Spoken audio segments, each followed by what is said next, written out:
여러분 안녕하십니까? 오늘은 두 번째 제 예배 설교 되겠습니다. 오늘의 제목은 죄, 나의 주인은 누구인가? 라는 제목으로 여러분과 은혜를 나누고자 합니다. 먼저 여러분, 너무 무거운 주제지만 지난주에 제가 말씀드린 저의 제가 판매하고자 하는 정말 은혜 제품 예수 그리스도를 설명하기 위해서 메인 첫 번째, 가장 첫 번째 다룰 수밖에 없는 주제가 바로 이 죄입니다. 죄라고 하는 것이 얼마나 중요한 문제인지에 대해서는 차근차근 알아보도록 합니다. 다만 제가 여러분에게 전하고자 하는 예수 그리스도는 이 죄의 문을 통하지 않고는 결코 만날 수 없다는 사실을 여러분 명심하시기 바랍니다. 세상 사람들은 이런저런 이유로 교회를 다닙니다. 마음이 불안해서 다니기도 하고 행복을 위해서 다닌다고도 하며,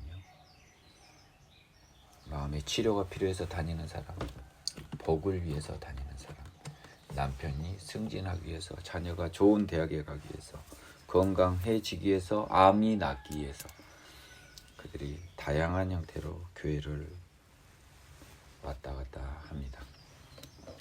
하지만 그 어떠한 사람이든지 죄 해결을 위하여 교회를 찾지 않는 여러분에게는 죄송하지만 제가 지난주에 말씀드렸던 은혜의 상품 예수 그리스도는 여러분에게 올 수가 없음을 여러분 명심하시기 바랍니다.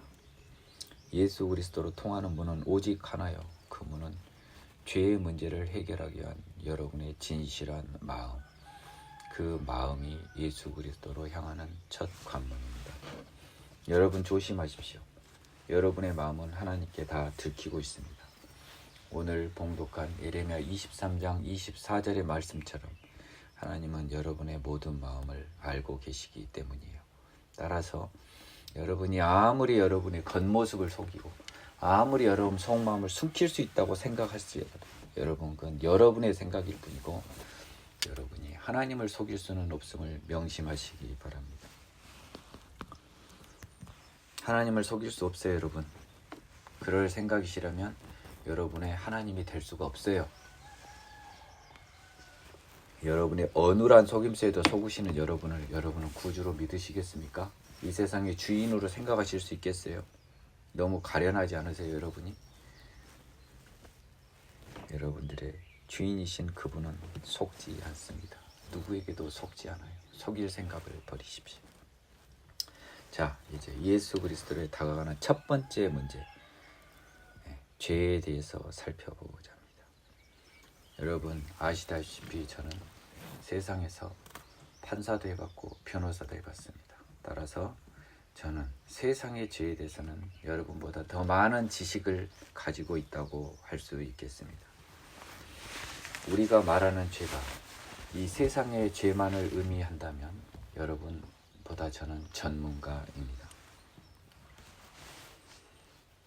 여러분, 세상의 죄에는 수사기관이 있고요, 재판기관이 있어서 처벌을 받는 것을 여러분이 TV에서 많이 볼 것입니다.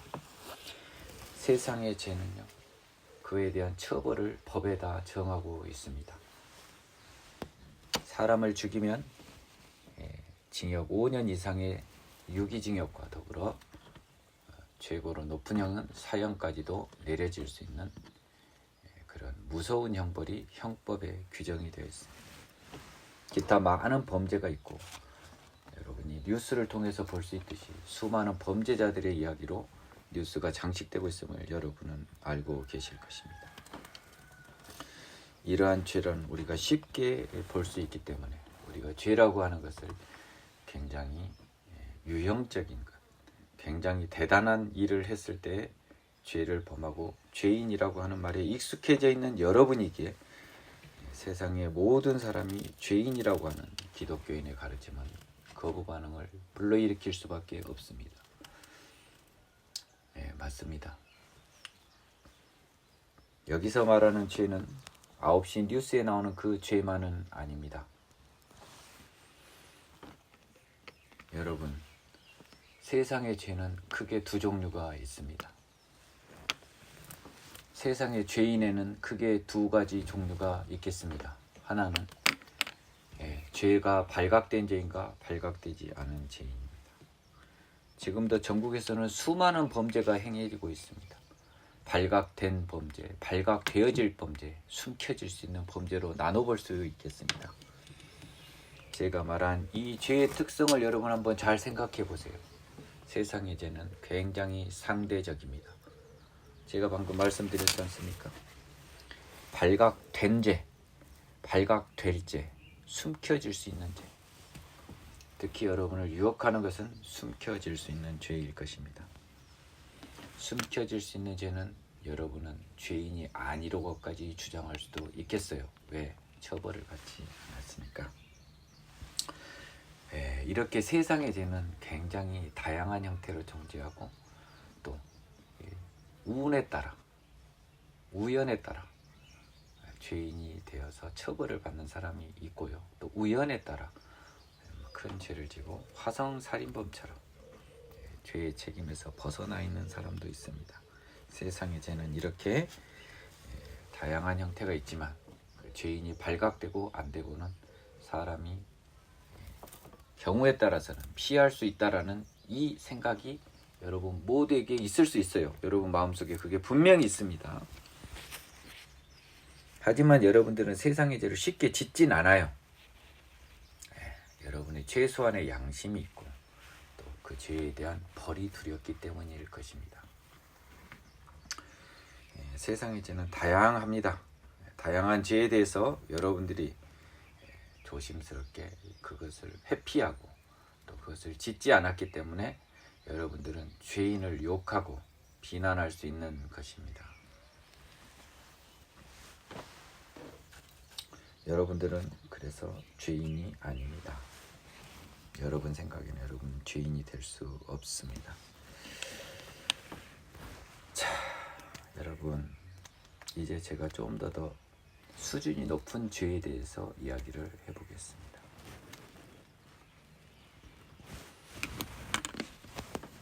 여러분은 여러분의 주인이 여러분이라고 생각하십니까? 여러분의 주인이 누구라고 생각하십니까? 제가 질문을 던져보겠습니다. 여러분의 주인은 누굽니까?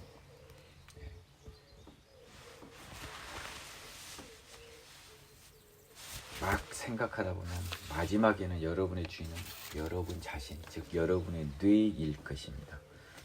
자연과학을 공부하고 최소한의 사회생활과 지식생활을 병행한 여러분이라면 여러분이 뇌의 지배를 받고 있음을 부정하지는 않을 것입니다.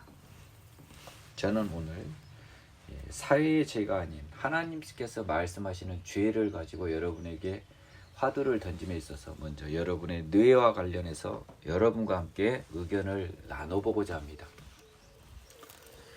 여러분이 보는 것, 눈이 보는 게 아니죠. 눈에서 전달된 정보가 뇌의 시신경을 자극하여 뇌가 여러분에게 정보를 제공해 주기 때문에 여러분은 뇌의 판단에 따라서 인식을 하고 색깔을 보고 빛을 보고 어둠을 느낄 수 있습니다.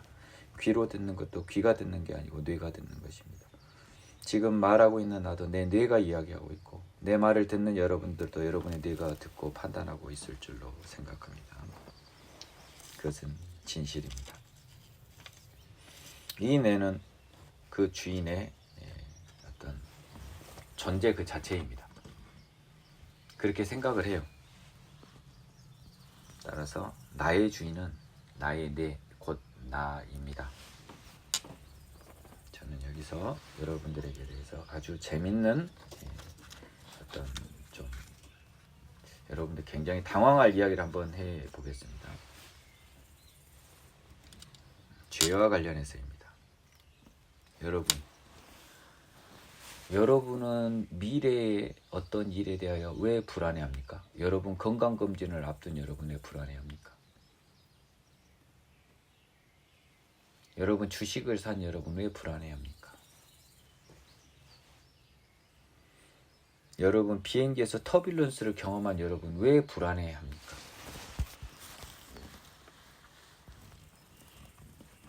자, 이것을 가지고 여러분을 지금 체킹을 하고 있습니다.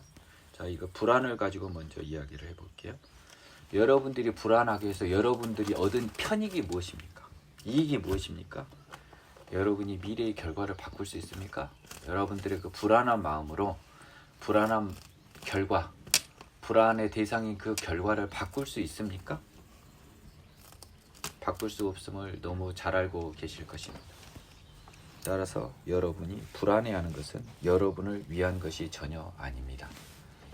자, 터뷸런스가 발생한 상황에서 신나게 잠을 자다 깬 사람과 손에 땀을 쥐고 마음을 졸이다 겨우 착륙한 사람, 결과는 동일하게 다 안전하게 착륙을 했습니다. 손에 땀을 쥐고 10분 20분 마음을 졸이며 지옥과 나락을 경험한 사람과 잠을 잔 사람 사이에서 누가 더 낫습니까? 아니, 잠을 잔 사람에 비해서 터뷸런스를 두려워하고 손에 땀을 쥐면서 여러분이 얻은 게 무엇입니까?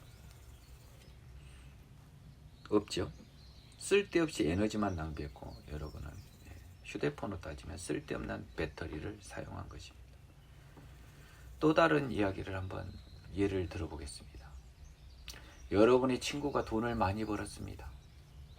여자분들 같은 경우 좋은 남편을 만났습니다. 가령 의사 남편을 만났습니다. 재벌 2세를 만났습니다. 나보다 덜 이쁜 것 같은데, 공부도 더 못한 것 같은데, 사회생활도 더 방탕했던 것 같은데, 그 사람이 결혼 청첩장을 여러분에게 줍니다. 남자들 같은 경우 학교 다닐 때 자기보다 공부도 더 못했던 사람인데 우연히 엄청난 외제차와 함께 명문 골프장의 회원으로서 여러분을 초대해서 빠듯한 월급살이하는 여러분에게 그린피까지 대주면서 골프를 초대해서 저녁 식사까지 거하게 산 친구가 있습니다.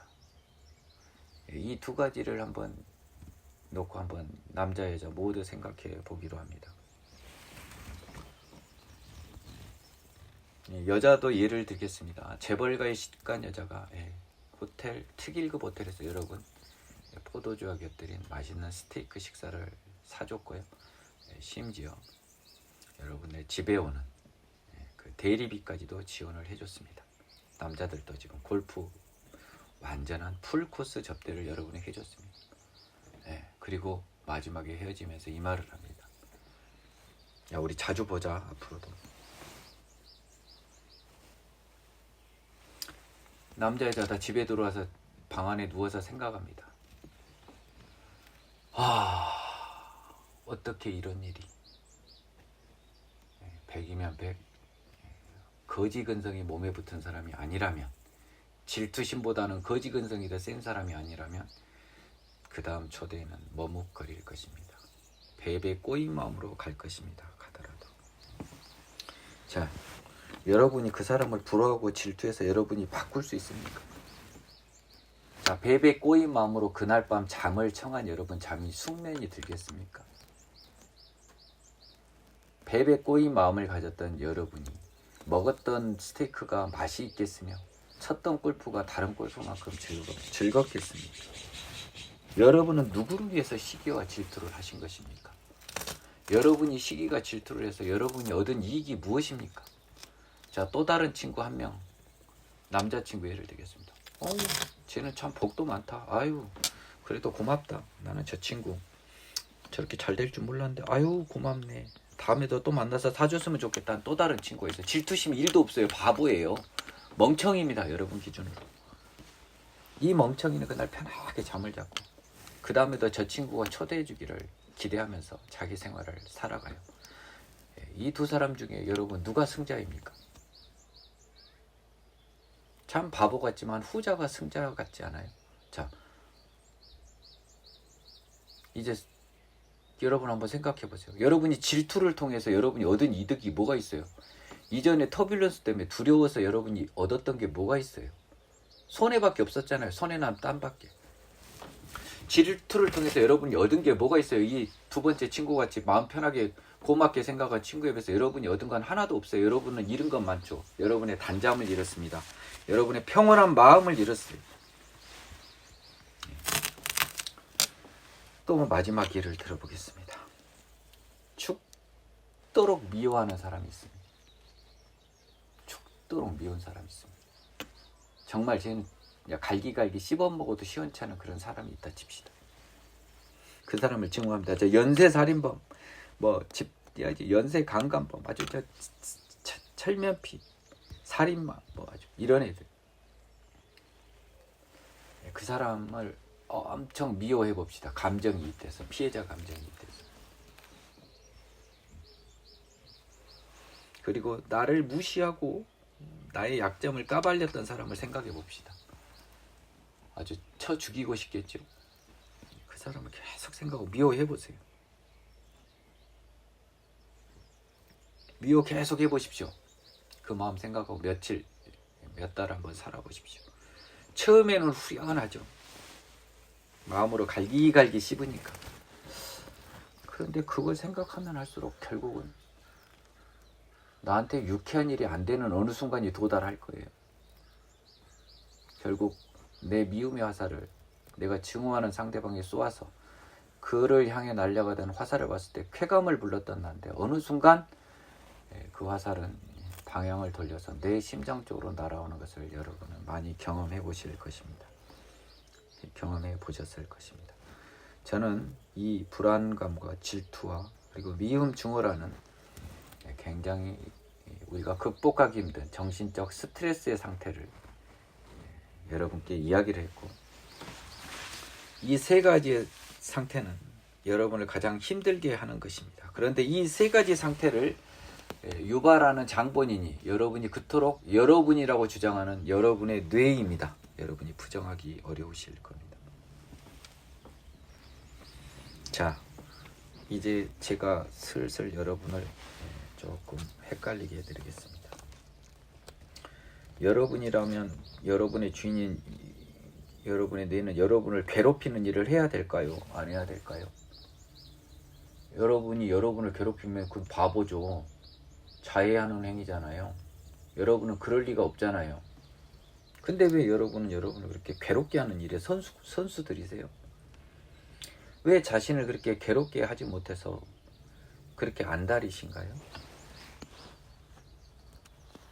제가 오늘 여러분께 말씀드린 이 죄라고 하는 것은요, 여러분이 인정할 수밖에 없습니다. 왜? 오늘 제가 말하는 죄는 나를 괴롭게 하는 죄입니다. 내가 나에 대한 죄인인 거예요. 나를 힘들게 하는 장본인이 나죠. 여러분 남을 생각하지 마세요. 여러분은 여러분에 대한 죄인이에요. 왜 여러분을 불안해하게 하십니까? 여러분은 왜 여러분을 불안한 마음을 갖게 해요? 아무 결과도 바꿀 수 없는데. 여러분은 왜 좋은 마음으로 준 친구의 마음을 시기 질투로 왜곡해서 여러분을 힘들게 합니까? 여러분은 왜 남을 미워해서 결국 여러분이 힘들어집니까? 여러분은 여러분에 대한 죄인이에요. 여러분의 뇌는 여러분에 대한 죄인, 여러분 몸에 대한 죄인이라고요. 여러분에 대한 죄인은 바로 여러분입니다. 여러분의 죄를 다른 사람에 대한 죄로 찾지 마세요. 자기 자신에 대한 죄를 여러분이 범하고 있어요. 힘들게 하니까요. 괴롭히니까요. 학대하니까요. 네, 결론이 나왔습니다. 여러분은 모두 여러분들에 대한 죄인입니다. 여러분을 힘들게 하는 학대범 중에 학대범입니다. 자, 이제 조금 더 수준을 높여서 생각을 해보기로 합니다. 내가 나의 주인이라면 왜 나를 이렇게 괴롭하죠? 괴롭히게 하죠? 이상한 거잖아요. 내가 나를 싫어할 수는 없잖아요. 나를 아끼고 사랑해야죠. 보호해야죠. 근데 왜 나를 학대하죠?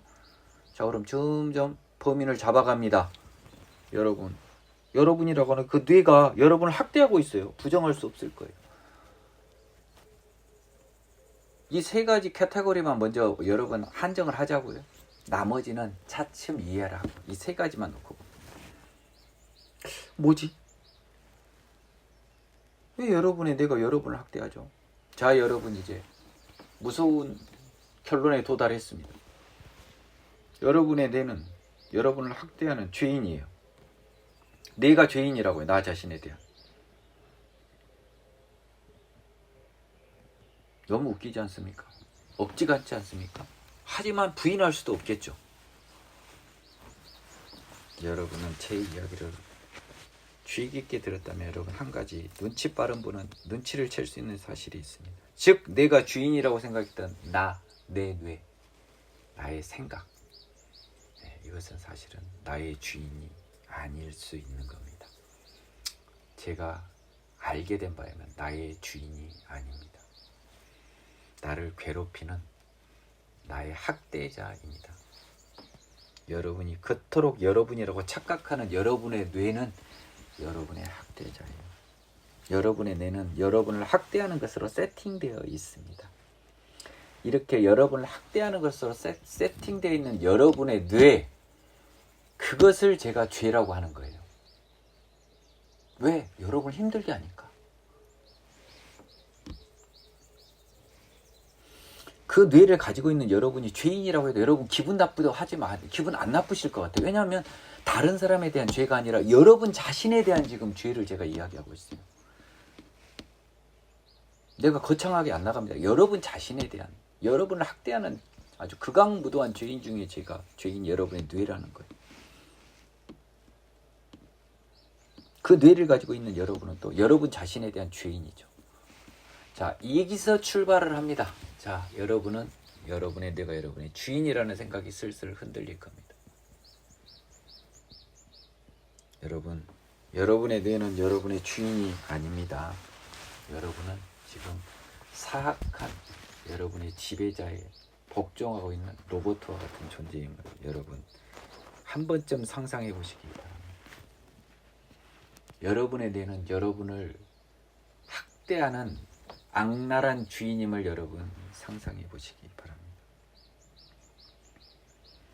저는 그 어떤 크리스찬과 다른 어떤 목사님과도 다른 방법으로 여러분께 다가가고 있습니다. 그 어떤 목사님보다 여러분을 위해서 다가가고 있어요. 여러분의 주인은, 여러분의 뇌는, 여러분의 주인인 여러분의 뇌는 지금 생각해 보니까 나의 학대자예요. 이제 슬슬 여러분은 여러분의 뇌가 나를 학대하는 시스템으로 잘못 설정되어 있음을 눈치챌 수 있어야겠습니다. 뭔가 지금 컴퓨터로 따지면 바이러스가 걸린 상태예요. 이것을 몰랐던 여러분이 오늘 한번 고민을 해보시기 바랍니다. 저는 이 바이러스가 걸린 컴퓨터 같은 여러분의 뇌가 바로 여러분의 학대범, 여러분을 더럽게 만드는 주범, 여러분의 죄를 양산시키는 그 주인, 하나님이 아닌 사단임을 여러분에게 알려드리고자 합니다. 여러분의 뇌의 주인, 여러분의 뇌는, 지금 설정된 여러분의 뇌는 잘못된 것입니다. 그것은 죄예요. 죄인이라고요. 악랄한 죄인이죠. 여러분을 학대하는. 근데 그게 여러분 안에 있어요. 또 한편 여러분이기도 합니다. 여러분과 여러분의 뇌는 불가분의 관련을 맺고 있기 때문이에요. 자, 이제 이 뇌가 잘못 설정되어 있는 그 여러분들이 이 설정된 뇌를, 잘못 설정된 뇌를 어떻게 온전히 되돌릴 것인가가 가장 중요한 문제 아니겠습니까? 나를 불안해하지 않는 나로 나를 보호해야죠. 시기 질투하지 않는 나로 나를 보호해줘야죠.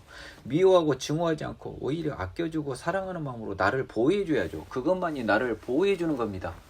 불안해하지 않고 평온해하면서 나를 지켜줘야 되고, 시기 질투하지 않고 온몸으로 축하해주면서 기뻐해줌으로 나를 위로해야 됩니다. 실수를 용서해줌으로써 나를 위로해줘야 돼요. 그 여러분의 주인인 잘못 설정된 뇌를 바꿔주는 이 문제를 이야기하고 있는 것이, 제가 지난주에 여러분에게 무슨 용어를 썼던가요? 제가 호객행, 여러분에게 그 상품 판매를 나섰던 그 예수 그리스도라고 하는 정말 신비로운 존재입니다. 여러분이 잘못 설정된 여러분의 뇌를 여러분의 힘으로는 바꿀 수가 없어요. 그것을 여러분이 먼저 인정을 할 수 있어야 돼요. 여러분의 뇌는 여러분을 잘못된 그 설정에서 벗어나게 하지 않고 계속 그것이 옳다고 우길 거예요. 근데 참 알 수 없는, 눈에 보이지 않고 귀에 들리지 않는 힘이 여러분이 지금 잘못 설정된 시스템에 따라가는 가련한 존재임을 알려주시는 그런 힘이 존재할 거예요. 그 소리가 존재할 겁니다. 그 목소리가 여러분에게 들릴 수 있을 거예요. 제 이 이야기를 통해서 말입니다. 그런 여러분들은 여러분들의 주인을 바꾸는 그 작업에 이제 관심을 가지게 될 것입니다.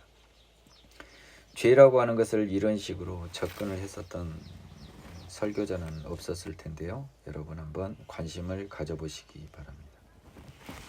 자, 이 나의 잘못 설정된 뇌, 이 나의 가짜 주인을 어떻게 온전히 나의 진정한 주인으로 바꿀 수 있을까? 그것은 여러분의 손에 없다는 사실을 명심하시기 바랍니다. 여러분의 손에 있지 않아요. 그것은 아무것에서도 그것을 여러분 해결해 줄 수 있다고 말하지 않습니다. 석가모니가 알았어요.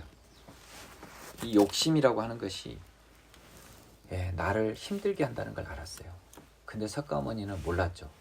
그 욕심을 만들게 하는 그 뇌가 사실은 나가 아닌 가짜 나의 주인, 진짜 주인이 아닌 가짜 나의 주인, 악랄한 주인임을 몰랐던 거예요. 그래서 나는 욕심을 내 힘으로는 이길 수 없는 존재임을 몰랐던 겁니다. 석가모니는. 이길 수 있는 것으로 생각하고 대항을 해봤지만 그건 계란으로 바위를 치는 것보다 더 어리석은 것임을 수천 년의 역사가 입증을 하고 있죠. 여러분, 이 힘은 잘못 설정된 이 시스템을 바꿀 수 있는 힘은 우리 손에 없어요. 좋든 싫든 여러분 손에 없습니다. 바깥에 있습니다. 그것을 경험한 사람이 바로 접니다. 자, 이 죄를 이렇게 알았기 때문에요. 그 잘못된 설정, 죄를 어떻게 해결할 것인가? 이 방법이 바깥에 있다는 거예요. 내 손에 없다는 겁니다. 너무 슬픈 일이지만 내 손에 없어요. 하지만 너무 기쁘게도 바깥에는 그 방법이 있다는 거예요. 자포자기하고 있는 여러분들에게 희망의 메시지를 전달하자면 바깥에는 있다는 겁니다. 이것이 기쁜 소식 아닌가요? 나에게는 없지만 바깥에는 있습니다. 이 바깥에 있는 죄의 해결 방법이 이제 우리가 그토록 찾고 싶은 목적이 되지 않겠습니까? 저는 여러분에게 이것을 전하기 위해서 지금 이 자리에 섰고 제 남은 인생이 여기에 투하될 것 같아요. 이 바깥에 있는 힘을 전하기 위해서 여러분 앞에 섰다니까요. 여러분들이 너무 안타까운 거예요. 나의 옛날 모습을 훤히 알고 있기 때문에 여러분들을 학대하는 여러분이 너무너무 안타까운 거예요. 여러분을 학대하는 여러분에게, 나와 같은 상태에 있었던 여러분들에게 이 좋은 세상을 알려주고 싶은 마음으로 이 자리에 섰고 이 길을 가고 있는 것이, 이 잘못 설정된 여러분의 주인을, 여러분의 뇌를 온전하게 바꾸는 외부적 힘은 그럼 어떻게 해서 가능할 것인가? 너무너무 궁금합니다. 오늘은 저는 이 두 가지만 여러분이 알았으면 좋겠어요. 제발 여러분이 여러분의 주인이 아니라는 이 사실을 먼저 알았으면 좋겠어요. 그러면 이렇게 나올 것입니다. 근데 남들도 다 그런 주인한테 시달리니까 나도 그렇게 살래. 그러면 여러분의 길을 가십시오.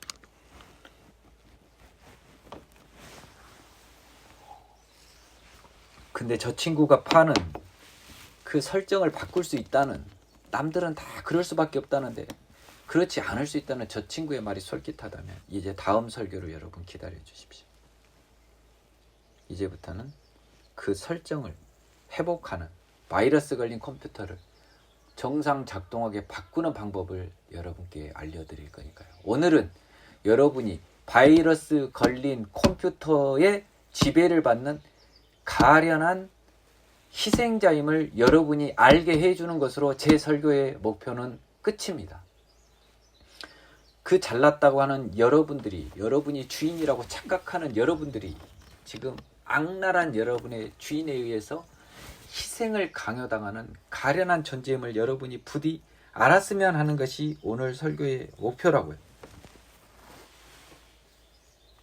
하나 더 목표라면 그 방법은 해결할 수 없다고 생각하는 대부분의 여러분들과 달리 그 중에 몇 분은 그것이 외부적 힘에 의해서 해결될 수 있다라고 하는 제 말에 마음이 흔들리게만 한다면 저의 설교는 성공이에요. 흔들리게만 한다면 성공이에요. 자포자기 내지 자기 합리화로 잘못된 설정을 받아들이고 있는 사람들이 대부분인 상태에서 그 설정을 온전히 회복할 수 있는 외부적 방법과 힘이 있을 수도 있다라고 하는 정도로만 생각해 주셔도 저는 감사할 것 같아요. 그분에게는 이미 하나님이 일을 하고 계시고 있다는 증거이기 때문입니다. 오늘 설교를 많이 나갈 것으로 준비했지만 오늘은 여기에서 멈출 수밖에 없을 것 같아요. 여러분, 여러분의 주인은 여러분이 아닙니다. 여러분은 바이러스 걸린 악랄한 컴퓨터에 의해서 잘못 지배를 받고 있고 여러분을 학대하고 있는 여러분 자신에 대한 죄인입니다. 여러분 자신에 대한 죄인인 여러분의 주인을 여러분은 떨쳐내고 여러분 자신의 온전한 주인으로 정상 작동하는 여러분으로 여러분은 바뀌어야 돼요. 바뀌고 싶지 않다면 안타깝지만 여러분은 그 길을 가시고요. 바뀌고 싶은 여러분은 이제 다음 길을 가야 합니다. 오늘 설교를 마무리할게요. 여러분, 다른 사람에 대한 죄를 생각하지 말고요. 여러분 자신에 대한 여러분의 죄를 생각해 보세요. 여러분 자신에 대한 여러분의 죄. 여러분을 힘들게 하는 정말 악랄한 존재인 여러분의 그 뇌를 한번 죄인으로 놓고 한번 보십시오. 그러면 여러분 죄인이란 소리가 기분이 나쁘지 않을걸요? 저는 여러분의 뇌를 죄인이라고 하는, 여러분을 죄인이라고 하는 게 여러분을 혼내기 위해서가 아니에요. 여러분을 위해서 지금 여러분을 죄인이라고 지금 뭐 가스라이팅이라고 할까요? 가스라이팅 하고 있는 거예요. 여러분을 위한 거라니까요. 그 죄인의 죄를 외부에서 찾지 않잖아요. 여러분 자신을 힘들게 하는 그 죄인, 여러분의 뇌, 그를 죄인이라고 하기 때문에 나는 사실은 여러분을 사랑하는 거예요. 여러분은 여러분 자신에 대해서 죄를 짓고 있는 그 죄인이 여러분 안에 있는 이 굉장한 아이러니와 정말 말장난과도 같은 이 심각한 상황이 여러분에 의해서 파악되어야 돼요. 그것은 하나님의 힘으로밖에는 가능하지 않습니다. 여러분의 이성으로는 아무리 판단을 하려고 해도 한계가 있을 거예요. 죄인에 대해서 다른 사람의 죄가 아니에요. 나 자신에 대한 죄인을 오늘 여러분은 찾았습니다. 그 죄인은 바로 여러분 안에 있는 여러분의 뇌예요. 그리고 더 자세히 말하면 뇌를 빙자한 여러분의 가짜 주인입니다. 이제 여러분은 이 가짜 주인이 여러분을 지배하고 있는 죄의 상태, 죄인의 상태, 가짜 주인 여러분 몸 안에 기거하고 있는 이 억울하고도 불편한 상태를 여러분을 위해서 극복할 필요가 있고, 무엇보다 이러한 여러분의 상태를 이유로 여러분을 죄인이라고 하는 제 말은 이제 여러분에게는 거부감이 없을 겁니다. 여러분을 죄인이라고 한 이유는 여러분 자신에게 죄를 짓고 있는 주인을 여러분이 허락할 수밖에 없기 때문이에요. 자, 이 죄인을, 이 여러분의 잘못된 시스템을 회복하고 잘못된 악랄한 주인을 쫓아내고 시스템을 회복하여 온전한 주인으로 지배받는 여러분, 그래서 결과적으로 여러분이 죄인에서 벗어나는 이 신비로운 마법과 같은 이야기가 다음 시간부터 쭉 펼쳐질 것입니다. 그리고 그러한 방법이 가능하다, 그 가능하는 것에 대한 증거를 묻거든 제가 증인을 자처하겠다는 것입니다. 여러분, 오늘 제 이야기가 여러분의 마음속을 크게 울리어 다음 설교를 기다리고 기대하게 하는 여러분으로 하나님께서 이끌어 주시기를 기원합니다. 계속된 설교를 기다리는 여러분을 응원하고 여러분에게 하나님의 힘이 함께 하시기를 기원합니다.